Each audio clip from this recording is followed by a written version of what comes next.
దేవుని నామానికి స్తోత్రాలు. మరొక పర్యాయాన్ని దేవుని యొక్క వాక్యాన్ని మనము ధ్యానం చేసుకుందాం. దానికి ముందు ఒక పాట పాడుకొని ప్రభు నామాన్ని మహింపరుద్దాం. చిన్న ప్రార్థన చేసుకుందాం. తలలు వంచండి, కళ్ళు మూసుకోండి, ప్రార్థన చేసుకుందాం. దయగలిగిన తండ్రి, ప్రేమ కలిగిన ప్రభువా, నీ ఘనమైన పాదాలకు వందనాలు, స్తోత్రాలు, స్తుతులు చెల్లిస్తూ ఉన్నాం. నీ దయని బట్టి, నీ కృపను బట్టి యేసు ప్రభువా, మీరు ఇచ్చినటువంటి ఈ అవకాశాన్ని బట్టి స్తోత్రాలు. నాయనా, నేనైతే ఒట్టివాడిని, నేనైతే మట్టివాడిని ప్రభా, ఎందుకు పనికిరాని వాడిని ప్రభా. రక్షకుడా, నీ వాక్యాన్ని బోధిస్తూ ఉండగా ప్రభా, నీ యొక్క పాటలను ప్రభా పాడుచూ ఉండగా అనేకులు మేలు పొందుకోవటానికి సహాయం చేయండి. ప్రతి కుటుంబము చక్కగా సిద్ధపడాలి ప్రభువా. పరలోక రాజ్యాన్ని స్వతంత్రించుకోవాలి ప్రభువా. ఎవరు నశించిపోకూడదు ప్రభువా. అందరూ ప్రభా నిన్ను వెంబడిస్తూ నీ రాజ్యానికి చేరాలి. ఆయన మారు మనసు పొందాలి, పాపాలు ఒప్పుకోవాలి, పశ్చాత్తాపడాలి. తండ్రి రక్షకుడా, మీరే సహాయం చేసి మీ నామానికి మహిమ తెచ్చుకోమని యేసు నామములో అడుగుచున్నాము తండ్రి, ఆమేన్. ఓ పాట పాడుకుందాం, దేవుని నామాన్ని ఘనపరుచుకుందాం. స్తుతిగానమా నా యేసయ్యా, నీ త్యాగమే నా ధ్యానము, నీ కోసమే నా శేష జీవితం. స్తుతిగానమా నా యేసయ్యా, నా హీన స్థితి చూచి నా రక్షణ శృంగమై, నా హీన స్థితి చూచి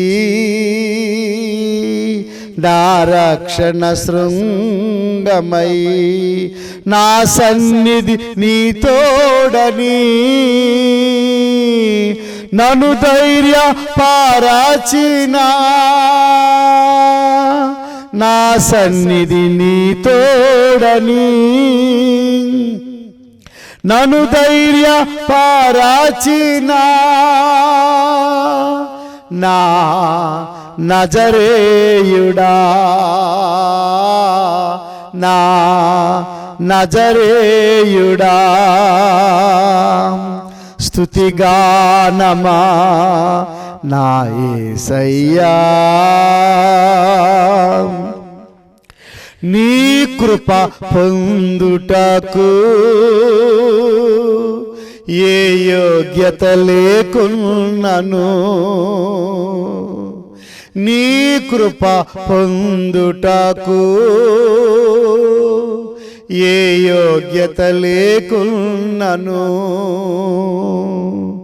నీ నామ గానాతకే నా శాశ్వత నీ కృపతో, నీ నామ గానాతకే నా శాశ్వత నీ కృపతో నన్ను నింపితివా, నన్ను నింపితివా. స్తుతిగానమా నా యేసయ్యా, యేసయ్యా,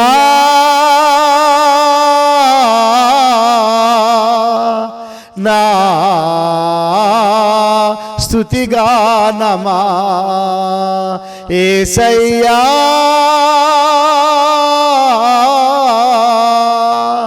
నా స్తుతిగానమా, స్తుతిగానమా నా యేసయ్యా. చూడండి ప్రియులారా, దేవుని యొక్క వాక్యంలో నుండి 63వ దావీదు కీర్తన చూడండి ప్రియులారా.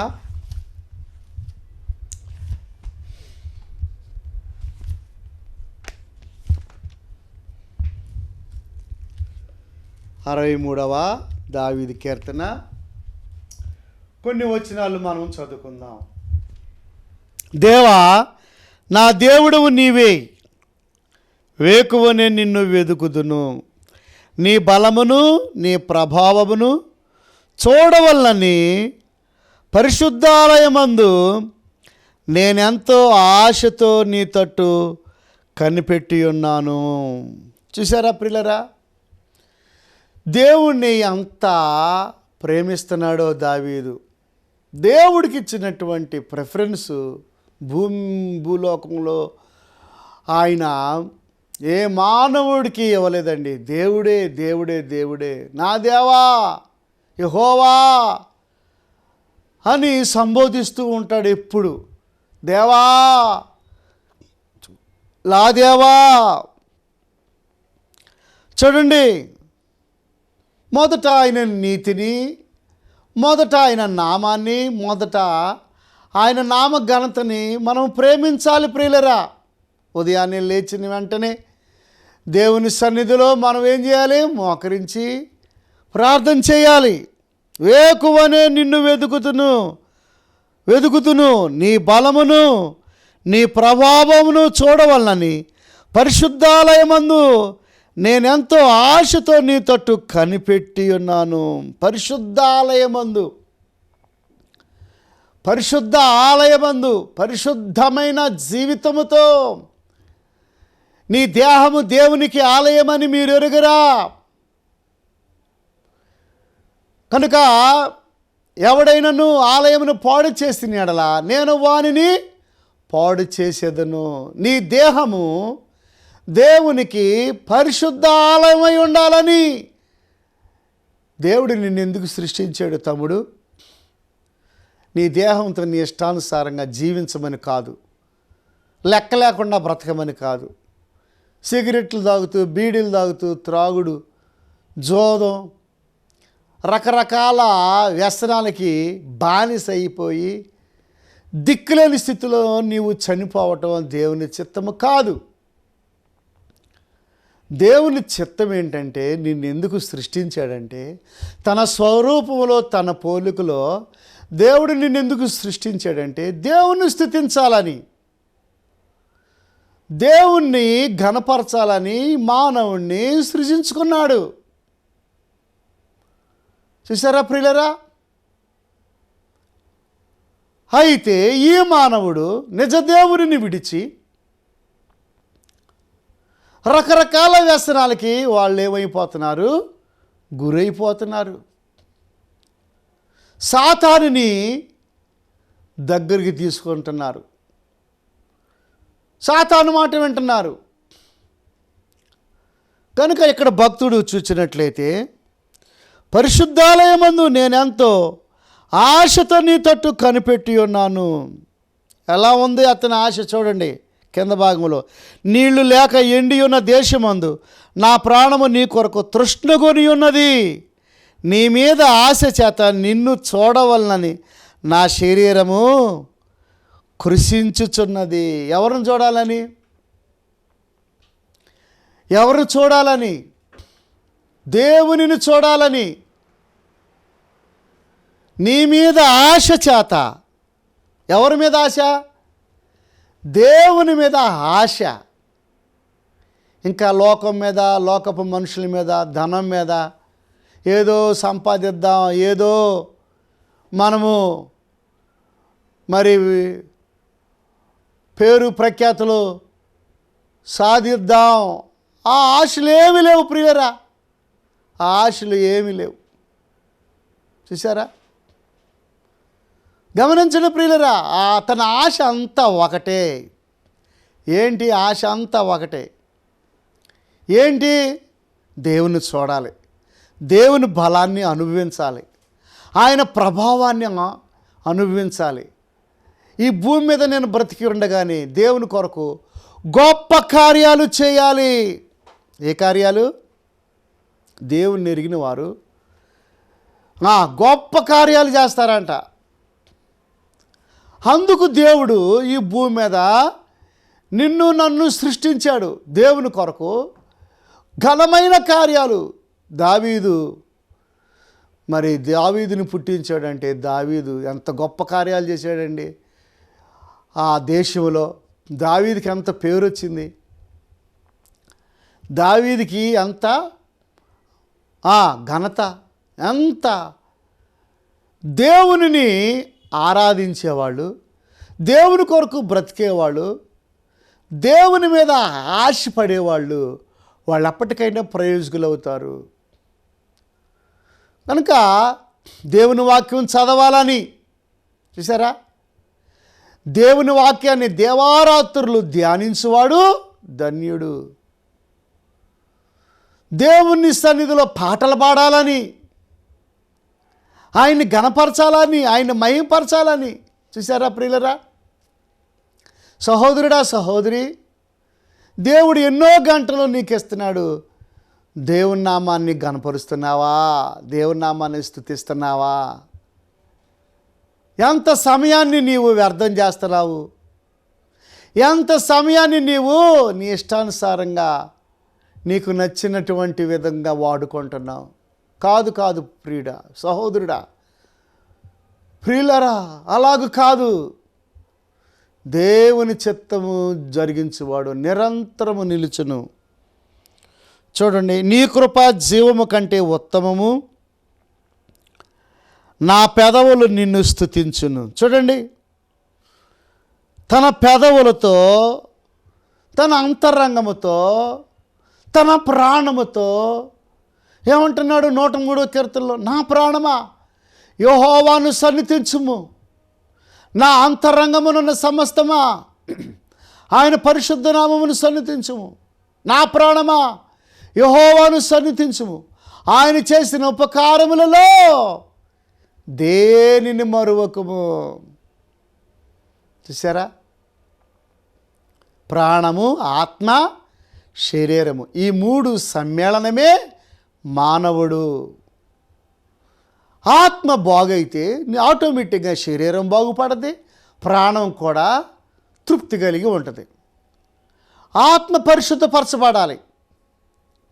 బలహీనమైన ఆత్మ, బలీనమైన ఆత్మ, మానవుని ఆత్మ, నరుని ఆత్మ యెహోవా పెట్టిన దీపం ఏమైపోయింది? దేవుని మాట వినకపోతే ఆ దీపం ఆరిపోయింది. చాలా కుటుంబాల్లో దీపాలు ఆరిపోవచ్చు ఉన్నవి. కారణము, దేవుని మాట మనం సగం వింటాం, సగం వినము.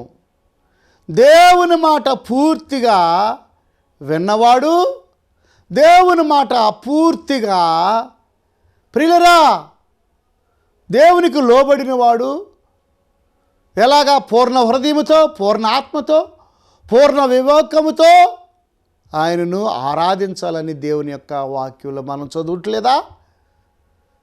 ఒక ఆదివారమే కాదు, ప్రతిరోజు, ఎవ్రీడే. చూసారా, ఎవ్రీడే ఏం చేయాలి? మనము దేవునిని స్తుతిస్తాం. ప్రతి గంట, ప్రతి నిమిషం, ప్రతి సెకను ఆత్మతో, సత్యముతో మనము ఆరాధన చేస్తూ దేవునికి లోబడి మనము జీవిస్తే తప్పనిసరిగా మంచి ఫలితాలు మనము చూస్తాం. చూడండి, నా మంచం మీద నిన్ను జ్ఞాపకం చేసుకొని రాత్రి జాములు యందు నిన్ను ధ్యానించుచున్నప్పుడు క్రొవ్వు మెదడు నాకు దొరికినట్లుగా నా ప్రాణము తృప్తి పొందుచున్నది. దేవుణ్ణి ధ్యానించినప్పుడు, లేఖనాలని ధ్యానించినప్పుడు, లేఖనాలని చదివినప్పుడు నీ ఆత్మ వికసించుద్ది. క్రొవ్వు మెదడు దొరికినట్లుగా. ప్రియులరా, మంచం మీద జ్ఞాపకం చేసుకుంటూ, కుర్చీలో కూర్చున్నప్పుడు జ్ఞాపకం చేసుకుంటూ, దేవుని పాదాలు పట్టుకొనుచు దేవుని నామాన్ని ఘనపరుస్తూ ఉన్నప్పుడు నీకు తెలియనటువంటి ఆత్మానందము, తెలియనటువంటి శక్తి, ఆత్మాభిషేకము నీవు పొందుకుంటావు. తద్వారా అనేకులకు ఆశీర్వాదకరముగా ఉంటావు. కాగా నా జీవితకాలం అంతయు నేనేలాగను నిన్ను స్తుతించదును, నీ నామమును బట్టి నా చేతులెత్తుదును. నీవు నాకు సహాయకుడు వైటివి, నీ రెక్కల చోటున శరణుజొచ్చి ఉత్సాహధ్వని చేసేదును. చూసారా ప్రియులరా, నా జీవితకాలం అంతయు నేనేలాగున నిన్ను స్తుతించదును. జీవితకాలం అంతా ప్రియులరా, జీవితకాలమంతా కొన్ని రోజులు, కొన్ని వారాలు, కొన్ని నెలలు, జీవితకాలమంతా మనము దేవునికి నమ్మకంగా ఉన్నట్లయితే, నిబంధన చేసుకున్నట్లయితే, స్తుతించాలని, చేతులెత్తి ప్రార్థన చేయాలని, దేవుని నామాన్ని ఘనపరచాలని నీవు తీర్మానం చేసుకున్నట్లయితే, నిబంధన చేసుకున్నట్లయితే తప్పనిసరిగా దేవుడు నీకు సహాయకుడై ఉంటాడు. నీకు సహాయకుడై ఉంటాడు. నీవు కనుక నిబంధన చేసుకో, తీర్మానం చేసుకో. ఎప్పటికైనా ఈ వాక్యం వింటున్న ఓ సహోదరుడా, ఓ సహోదరి, ఎప్పటికైనా సమయం మించిపోలా. ఇప్పటికైనా నీవు కృప ఇంకా నిలిచే ఉన్నది. కృపాకాలంలో ఉన్నాము. ఈ కృపాకాలంలో ఏమండి, ఈ కృపకాలంలోనే తర్వాత మరొక కాలం వచ్చుద్ది, వేదన కాలము, శ్రమల కాలము, ప్రభునందు ప్రియ దేవుని పిల్లరా, రోదన కాలము, మహాశ్రమలు, అయ్యో అయ్యో అని ఏడ్చే సమయం వచ్చుద్ది. కనుక ఆ సమయం రాకముందే కృపాకాలంలోనే ఉండగా దేవుని వాక్యము విరివిరిగా ప్రకటించబడే సమయంలోనే నీవు దేవునికి లోబడి, నీవు దేవునికి మరి దేవుని యందు భయభక్తులు కలిగి జీవించినట్లయితే దేవుడే నీకు సహాయము చేస్తాడు. నీ రెక్కల చాటును శరణుజొచ్చి ఉత్సాహధ్వని చేసేదను. దేవుని యొక్క రెక్కల చాటున నీకు భద్రత ఉంటుంది. నీ కుడి చెయ్యి నన్ను ఆదుకొనుచున్నది. దేవుని యొక్క కుడి హస్తము అలాంటి వారికి, స్తుతించేవారికి, ఘనపరిచేవారికి, దేవునికి లోబడేవారికి, ధ్యానం చేసేవారికి, దేవుణ్ణి మహింపరిచేవారికి, గజగజలాడేవారికి, ప్రభునందు ప్రియ దేవుని పిల్లరా, తప్పనిసరిగా దేవుని యొక్క కుడి హస్తము తోడై ఉంటుంది. ఇంకా కొంతమంది ఉన్నారు కుట్రదారులు ఉన్నారు. దావీదు చుట్టూ, దావీదేమో అరామెర లేకుండా దేవుని దేవాలయాన్ని కట్టడానికి ఎన్నో రీతిలుగా, ఎన్నో విధాలుగా సహాయం చేస్తూ దేవుని యొక్క మనసుని ఎరిగి రాళ్ళు సమకూర్చాడు, బంగారం సమకూర్చాడు, ఇనుము సమకూర్చాడు. అరామెర లేకోకుండా ప్రియులరా అందరితో చక్కగా ఇతరులకు మేలు చేస్తూ, ఇతరులని ప్రేమిస్తూ, ఇతరులని గౌరవిస్తూ, ఇతరులకు సహాయం చేస్తూ అరామార లేకోకుండా జీవిస్తుంటే దావీదు చుట్టూ కొంతమంది ఉగ్రవాదులు చేరి దావీదుని ఎలాగా తొలగించాలి చూసారా? ప్రియుల సొంత కుమారుడి అబషాలోమే దావీదు సింహాసనాన్ని అన్యాయముగా తాను ఎక్కి పరిపాలన చేయాలని, పరిపాలన ఆశ, ఆ సింహాసనంలో కూర్చోవాలని, పరిపాలన చేయాలని, అలాంటి సమయంలో దావీదుని ఎంత ఇబ్బందులు పాలు చేశాడు, బెదిరించాడు, చంపుతానన్నాడు. ఈ రోజుల్లో కూడా తండ్రిని తల్లిని పట్టుకొని చంపుతా, కొడతా, నా ఆస్తి నాకు ఇచ్చేయి, నాకు రావాల్సిన వాట నాకు ఇచ్చేసేయి, నేను వెళ్ళి దూరదేశం వెళ్ళి పందులు తినే పొట్టు తింటా అన్నట్లుగా, నాకు రావాల్సిన ఆస్తి నాకు ఇచ్చేసేయి. అట్లాగే అబషాలోము కూడా భూ సంబంధమైన మనిషి, ఆత్మ సంబంధమైన మనిషి దావీదైతే భూ సంబంధమైన ఆలోచనలతో ప్రియులరా దావీదుని అరణ్యాన్ని పట్టించాడండి. అరణ్యములో దిక్కులేని వాడుగా యోధా అరణ్యములో ఆ చుట్టుపక్కల తలదాచుకుంటూ, ఎందుకు దేవుడికి అప్పగిచ్చాడు. ఎంతోసేపు పట్టదు దావీదుకి. అయినా సరే కీడు చేసిన ఇతరులకు మేలు చేయాలనే ఆలోచన, తనకు అన్యాయం జరుగుతున్న సహనంతో ఓర్చుకోవటం, తనకు కీడు చేసిన వారికి మేలు చేయాలంటాం, దేవునికి అప్పగిస్తాం. చూడండి, అట్లాగే సౌలు మావ ఎన్నో పర్యాయాలు తరిమినాడు, అబ్షాలోము ఎన్నో పర్యాయాలు తరిమినాడు. అయితే చివరాఖరికి వాళ్ళ పరిస్థితి ఏమైంది? ప్రియులరా, దేవుని మీద తిరుగుబాటు చేసి, దేవుని బిడ్డల మీద తిరుగుబాటు చేసి, వాక్యానికి వ్యతిరేకంగా నడిచి అసూయని పగతో ఉంటే వాళ్ళ జీవితాలు ఏమైపోతాయో ఇక్కడ 63వ కీర్తనలో స్పష్టంగా వ్రాయబడి ఉంది. 9వ వచనం, నా ప్రాణమును నశింపచేయవలని వారు దాన్ని వెతుకుచున్నారు, వారు భూమి క్రింద చోట్లకి దిగిపోవుదురు. అలాగని వెతికేవారు నా ప్రాణం తీయాలని. దేవుని దాసుడండి, నమ్మకస్తుడండి, ఆయన ప్రాణం తీయాలని వెతుకుచున్నారంట. అదే ఉద్యోగమా నీకు? అదే ఆలోచన, అదే తలపన? ఓ సహోదరుడా, సహోదరి, దేనిని వెతుకుచున్నావు? ఎవరిని వెతుకుచున్నావు? గమనించు. చూడండి, వారు భూమి క్రింద చోట్లకు దిగిపోదురు, నరకానికి వెళ్ళిపోతారు. నరకం ఎక్కడో లేదు, భూమి కిందే ఉంది, పరలోకం పైన ఉంది. అవండి గమనించండి. కనుక భూమి కిందకి ఏమయ్యారు? వాళ్ళు దిగిపోయారు. అంటే వారేమయ్యారు? బలహీనులైపోయి నరకానికి వెళ్ళిపోయారు. బతికుండగానే ఆ అబ్షాలోము దావీదు మీద యుద్ధం ప్రకటించి హోరాహోరీగా యుద్ధం జరుగుతుంది. కంచరగాడి మీద ఉన్నాడు ఎవరో, అబ్షాలోము. చూడండి, తన జుట్టు పొడవాటి జుట్టు, ఆ చిక్కు ముళ్ళు ఆ యొక్క వ్రేళ్ళకి మస్తిక వృక్షం అనుకుంటుంది. ఆ మస్తిక వృక్షం వేళ్ళు ఆ గాలికి ఈయన జుట్టు కూడా లేచింది.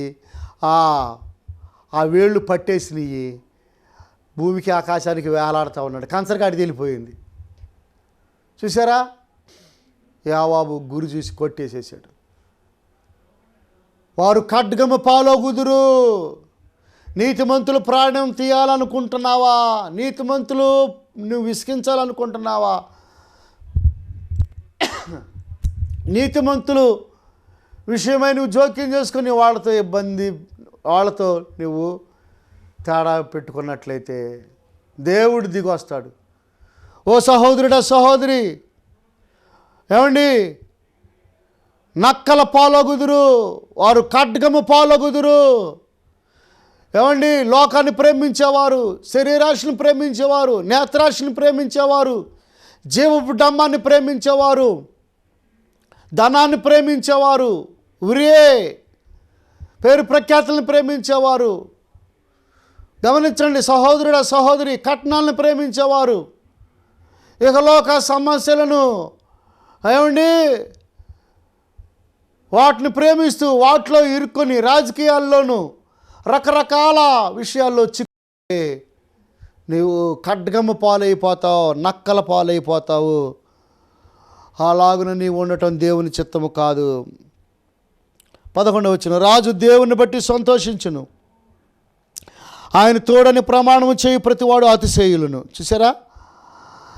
ఎవరైతే దేవుణ్ణి బట్టి, రాజు అవ్వచ్చు, పేదవాడవచ్చు, విశ్వాసం అవ్వచ్చు, సేవకుడవచ్చు, సండే స్కూల్ పిల్లడవచ్చు, యవనస్తుడవచ్చు, ఎవరైతే దేవుణ్ణి బట్టి సంతోషిస్తారో ఆయన తోడని ప్రమాణము చేయు ప్రతివాడు. ఆయన తోడని ప్రమాణం చేయటం, అబద్ధమాడనయ్యా, ఇక్కడి నుంచి నేను దొంగతనం చేయనయ్యా, నేను సినిమాలు చూడనయ్యా, నేను లోకానుసారంగా జీవించనయ్యా, నేను ఏమాత్రము లోకం వైపు చూడనయ్యా, ఇదిగో ప్రమాణం చేస్తున్నానయ్యా అని దేవునితో ఒప్పందమయ్యి ఒడంబడిక చేసుకొని, ప్రియులరా, మారు మనసు పొంది పాపాలు ఒప్పుకొని పశ్చాత్తాపడి నువ్వు నిజంగా ఒడంబడిక చేసుకుని ఒప్పందం చేసుకొని బాప్తిసం తీసుకుంటే దేవుని ఆత్మ నీ మీదకి వచ్చి నీవు గొప్పవాడు అవుతావు, ప్రయోజకుడు అవుతావు. గమనించండి ప్రియులరా, రాజు దేవునిని బట్టి సంతోషించును, ఆయన తోడని ప్రమాణము చేయు ప్రతివాడును అతిశయులను. దేవుని తోడని ప్రమాణము. ఇక ఆ నిబంధన నువ్వు మేరకూడదు, వెనక్కి తిరిగి చూడకూడదు. నాగటి మీద చేయి వేసి వెనక్కి తిరిగి చూచువాడు నాకు పాత్రుడు కాడు. ఓ సహోదరుడా, ఆర్థిక సమస్యలు వచ్చినాయా భయపడవద్దు, అనారోగ్య సమస్యలు వచ్చినా భయపడవద్దు, లేకపోతే కుటుంబంలో కలతలు వచ్చినాయా భయపడవద్దు. లేక ఇంకొకట భయపడవద్దు. నువ్వు దేవుని కొరకు నీతిగా నిలబడినట్లయితే విజయం నీదే. ఇంకా అబద్ధములాడు వారు నోరు మూయబడును. అబద్ధములాడు వారి నోరు ఏమైపోద్ది? మూయబడిపోద్ది. అబద్ధాలు ఆడకూడదు. సహోదరుడా, సహోదరి, నీవు నిజముగా ఒప్పుకున్నట్లయితే, నువ్వు పశ్చాత్తాపడినట్లయితే, ఏమండి, సిలువలో దొంగ ఏమయ్యాడు? పశ్చాత్తాపడినప్పుడు అతనికి రక్షణ దొరికింది, దేవుని రాజ్యము దొరికింది. నీవు నాతో కూడా దేవుని రాజ్యంలో ఉంటావు, పరదేశంలో ఉంటావు, నాతో కూడా పరదేశంలో ఉంటావు. ఎంతో దేవుడు వాగ్దానం చేశాడు. కనుక దేవుని కొరకు నీతిగా బ్రతుకు. ప్రార్థన చేసుకుందాం, చిన్న ప్రార్థన చేసుకుందాం.